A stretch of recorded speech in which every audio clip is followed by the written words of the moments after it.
প্রিয় ছাত্রছাত্রীরা, Bangla major semester 5 CC 11 থেকে কোন ধরনের প্রশ্নগুলো এবছরের পরীক্ষায় অত্যন্ত গুরুত্বপূর্ণ সেই সংক্রান্ত আলোচনা তোমাদের সামনে করতে এলাম।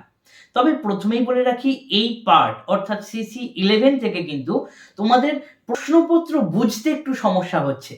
আমি ছোট প্রশ্নের ভিডিও দেব এবং বিগত বছরের যে প্রশ্নগুলো সেই ভিডিওগুলোও তোমাদেরকে আমি কিন্তু করে দেব। আজকের এই ভিডিওতে বড় প্রশ্ন এবং 5 নম্বর প্রশ্ন কোনগুলো পড়ে যাবে, কোনগুলো ইম্পর্টেন্ট, কোনগুলো একটু রেখে গেলেও হবে, সেই সংক্রান্ত আলোচনা তোমাদের সামনে করতে চলেছি। প্রথমত 3টি মডিউল রয়েছে। প্রথম মডিউলে কয়েকটি প্রশ্ন বলছি, সেই প্রশ্নগুলো একটু মন দিয়ে শোনো এবং লিখে নাও। 1 নম্বর প্রশ্ন, প্রাচীন ভারতীয় আর্য ভাষা থেকে বাংলা ভাষার উদ্ভবের গতিপথ রেখাচিত্র সাহায্যে আলোচনা করো। এই প্রশ্নটা কিন্তু সবাই করিয়েছে, তাই এই প্রশ্নটা খুব গুরুত্বপূর্ণ। এরপরের প্রশ্ন, পৃথিবীর ভাষা বংশগুলিকে কয় ভাগে ভাগ করা হয়? যে কোনো একটি ভাষা বংশ সম্পর্কে আলোচনা করো। এক্ষেত্রে কিন্তু ইন্দো ইউরোপীয় ভাষা বংশটা তোমরা ভালো করে পড়ে যাও, এবং এটা আলাদাভাবেও কিন্তু আসতে পারে যে ইন্দো ইউরোপীয় ভাষা বংশ সম্পর্কে আলোচনা করো। এই পার্টটা কিন্তু খুব গুরুত্বপূর্ণ। 3 নম্বর প্রশ্ন, ভারতকে 4 ভাষা বংশের দেশ বলা হয় কেন? আলোচনা করো। এটা 15 নম্বরের আসতে পারে, আবার 5 নম্বরে ছোট করেও কিন্তু এটা দিতে পারে। 4 নম্বর প্রশ্ন, প্রাচীন ভারতীয় আর্য ভাষার ভাষাতাত্ত্বিক বৈশিষ্ট্য আলোচনা করো। ভালো করে বোঝো, এই 4টি প্রশ্ন হলো। এবং 5 নম্বর একটা অতিরিক্ত প্রশ্ন, মধ্য ভারতীয় আর্য ভাষার স্তরগুলির কালসীমা উল্লেখ করে ভাষার নিদর্শন দেখাও এবং এর রূপতাত্ত্বিক ও ধ্বনিতাত্ত্বিক বৈশিষ্ট্য আলোচনা করো। এই যে 5টা প্রশ্ন বললাম, এই 5টা প্রশ্নের মধ্যে প্রথম 3টি প্রশ্ন অবশ্যই তোমাদেরকে কিন্তু করে যেতে হবে, ভুলে যেও না। এই 5টা প্রশ্নের মধ্যেই কিন্তু তোমরা প্রশ্নের কমন পেয়ে যাবে। এরপর আসি মডিউল 1 থেকে 5 নম্বরের প্রশ্ন কিভাবে করবে বা কি কি করে যাবে। এগুলো কিন্তু একটু টাফ হতে চলেছে, তাই তোমরা যদি পারো তোমাদের যে স্যার ম্যাডাম রয়েছেন তাদের কাছ থেকে এই প্রশ্নগুলোর উত্তর 5 নম্বরে করে নাও, ঝপঝপ লিখে নাও। দেখো, 1 নম্বর প্রশ্ন, ভাষা কাকে বলে আলোচনা করো। এটা কিন্তু বিগত বছরে অর্থাৎ সিবিএসসি সিস্টেমে যে সমস্ত প্রশ্নগুলো এসেছিল সেই অনুযায়ী তোমাদের সামনে তুলে ধরছি। ভাষা কাকে বলে আলোচনা করো। 2 নম্বর, প্রাচীন ভারতীয় আর্য ভাষার বাক্য গঠনের বৈশিষ্ট্য এবং ছন্দ রীতির বৈশিষ্ট্য। দুটো আলাদা আলাদা ভাবেও আসতে পারে। বাক্য গঠন রীতির বৈশিষ্ট্য 5 নম্বর আসতে পারে, প্রাচীন ভারতীয় আর্য ভাষার ছন্দগত বৈশিষ্ট্য আসতে পারে, আবার দুটো একসঙ্গেও অল্প অল্প করে দিয়ে দিতে পারে। এই প্রশ্নটা কিন্তু করে যাবে। এরপর আসি বৈদিক সংস্কৃত ভাষার ধ্বনিতাত্ত্বিক বৈশিষ্ট্য।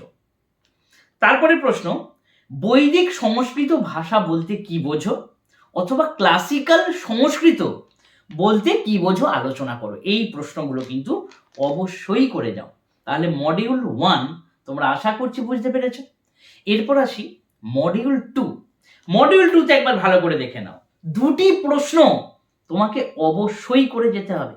1 নম্বর প্রশ্ন, প্রাচীন বাংলা ভাষার ধ্বনিতাত্ত্বিক বৈশিষ্ট্য আলোচনা করো। এটাকে ঘুরিয়ে দিতে পারে, বলতে পারে যে চর্যাপদের ধ্বনিতাত্ত্বিক এবং রূপতাত্ত্বিক বৈশিষ্ট্য আলোচনা করো, বা চর্যাপদের ভাষার ধ্বনিতাত্ত্বিক রূপতাত্ত্বিক বৈশিষ্ট্য আলোচনা করো। আদি ভাষা বা প্রাচীন বাংলা ভাষা দিয়েও দিতে পারে। তাহলে এই প্রশ্নটা করছো যে প্রাচীন বাংলা ভাষা ধ্বনিতাত্ত্বিক রূপতাত্ত্বিক বৈশিষ্ট্য। এর সাথে করে যাও আদি মধ্য বাংলা ভাষার ভাষাতাত্ত্বিক বৈশিষ্ট্য। ভালো করে বোঝো, এই দুটোর মধ্যে থেকে তুমি দুটোই কমন পেতে পারো, আবার দুটোর মধ্যে থেকে একটা কমন পেতে পারো।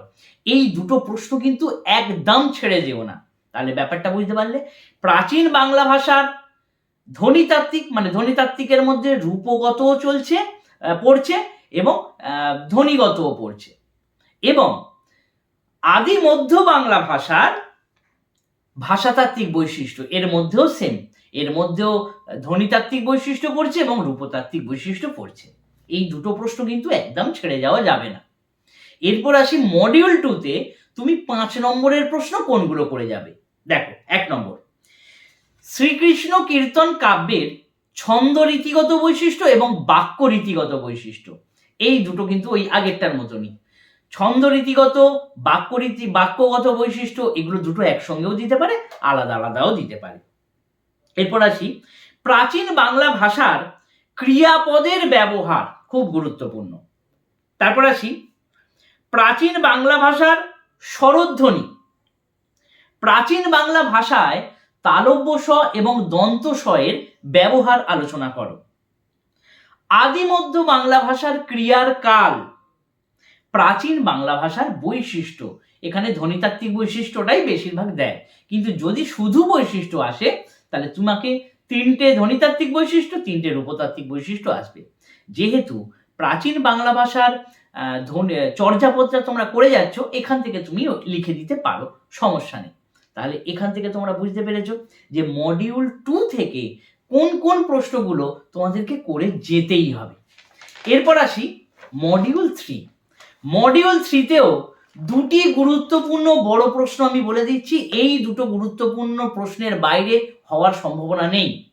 1 নম্বর, অন্তমধ্যযুগের বাংলা ভাষার ভাষাতাত্ত্বিক বৈশিষ্ট্য। অন্তমধ্যযুগের বাংলা ভাষার বৈশিষ্ট্য হিসেবে তোমরা পড়ছো অন্নদামঙ্গল কাব্য, অর্থাৎ ভারতচন্দ্রের অন্নদামঙ্গল প্রেক্ষিতে অন্তমধ্য বাংলা ভাষার বৈশিষ্ট্য, এটা করছো। 2 নম্বর, পরিব্রাজক গ্রন্থে আধুনিক বাংলা ভাষার কোন বৈশিষ্ট্য দেখা যায় আলোচনা করো। খুব গুরুত্বপূর্ণ প্রশ্ন, একটু গুড়িয়ে দিতে পারে, কিন্তু এগুলোর বাইরে থেকে আসে না। বুঝতে পারলাম আশা করছি। এরপরে মডিউল 3 থেকে তুমি 5 নম্বরের প্রশ্ন কোনগুলো করে যাবে একবার লিখে নাও।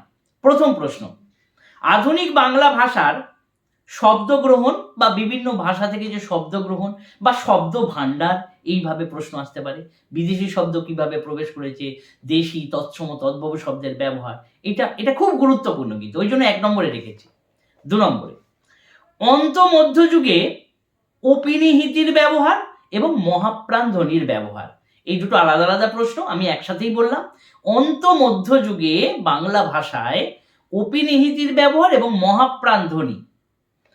এরপরের প্রশ্ন, অন্তমধ্য বাংলা ভাষায় যে বিভিন্ন শব্দ গ্রহণ করা হয়েছে সে সম্পর্কে আলোচনা করো। তার মানে শব্দ ভাণ্ডার বলছে। এখানে কিন্তু প্রশ্নটা এইভাবেও দিয়ে দিতে পারে যে অন্তমধ্য বাংলা ভাষার শব্দ ভাণ্ডার আলোচনা করো, একই অ্যান্সার হবে। এরপরের প্রশ্ন, আধুনিক বাংলা ভাষায় অব্যয় পদের ব্যবহার, খুব গুরুত্বপূর্ণ, এটা করে যাচ্ছ। আধুনিক বাংলা ভাষায় নাসিক্য ব্যঞ্জন ধ্বনির ব্যবহার এবং অন্তমধ্য বাংলা ভাষায় কারকের ব্যবহার। কারকের ব্যবহার কিন্তু তুমি যদি অন্তমধ্য বাংলা ভাষার রূপতাত্ত্বিক বৈশিষ্ট্য ভালো করে পড়ে যাও তাহলে তুমি কারকের ব্যবহার তুমি পেয়ে যাবে। এই কটা প্রশ্ন তুমি যদি করে যেতে পারো তাহলে তোমাদের কিন্তু এই পরীক্ষাটা অর্থাৎ CC11 অত্যন্ত সুন্দরভাবে তুমি পরীক্ষাটা দিতে পারবে। এবং তার সাথে তোমাদেরকে বলে রাখি যে শর্ট কোয়েশ্চেন নিয়ে যে তোমাদের ঝামেলাটা রয়েছে সেই সংক্রান্ত ভিডিও আমি খুব শীঘ্রই দিয়ে দেব, তোমরা ওখান থেকে প্রশ্নগুলোর উত্তর করে নিতে পারবে। দরকার পড়লে আমি আগামী কালকেই দিয়ে দিতে পারি, চেষ্টা করব যতটা তাড়াতাড়ি করা যায়।